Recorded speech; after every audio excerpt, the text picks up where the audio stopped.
Full ప్రూఫ్గా పక్కాగా ఒక organisation build చేద్దామనేది ఒక గట్టి నిర్ణయానికి ఆయన వచ్చారు.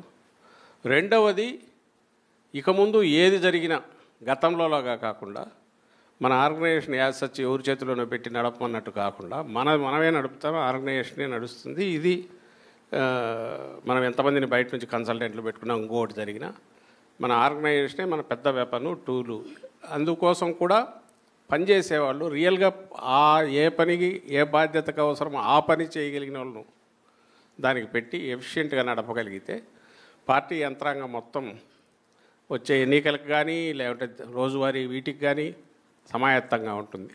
స్టేట్ బాడీ ఆ తర్వాత జిల్లాలు పటిష్టంగా ఉండాలి. ఎందుకంటే అన్ని జిల్లాల్లో ఇదే అవుతుంది కాబట్టి ఫోకస్ మోర్ పెట్టుకోవాలి, పెంచి చేయాల్సి వస్తుంది.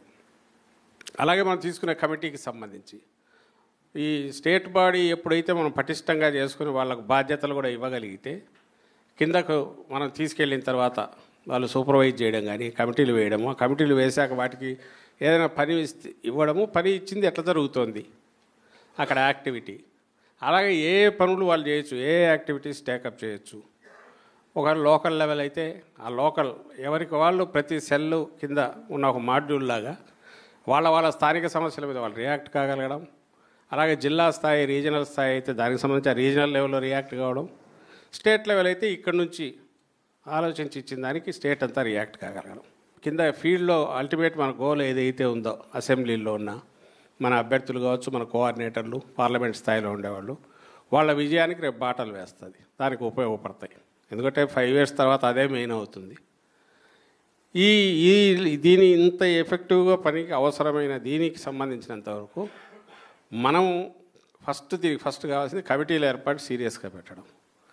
సెకండ్ పాయింట్, ఈసారి ఇంకొకటి ఏం చేస్తున్నాము, మనం ఇవన్నీ ఎవరినైతే తీసుకుంటున్నామో కింది వరకు కమిటీలు, మన అంచనా ప్రకారం 14 లక్షల మంది పైగా 14 నుంచి 18 లక్షల మంది దాకా వస్తారని ఈ అన్నీ కలుపుకుంటే. సో వీళ్ళందరూ ఇదే మన బలం మొత్తం. సో దీనికోసం అని చెప్పి కమిటీల నిర్మాణం మీద మనం ప్రధాన పార్టీ కావచ్చు, లేదంటే అనుబంధ విభాగాలు కావచ్చు, దీని మీద ఎక్కువ దృష్టి పెట్టమని చెప్తున్నాం. మనం లెటర్ స్టార్ట్ నౌ, ఆ సీరియస్ మోడ్లోకి వెళ్ళిపోదాం. 1 month 1.5 monthలో పూర్తి అయ్యేట్టు టైం లైన్స్ పెట్టుకొని మూవ్ అవుదాం. All the best. Thank you very much.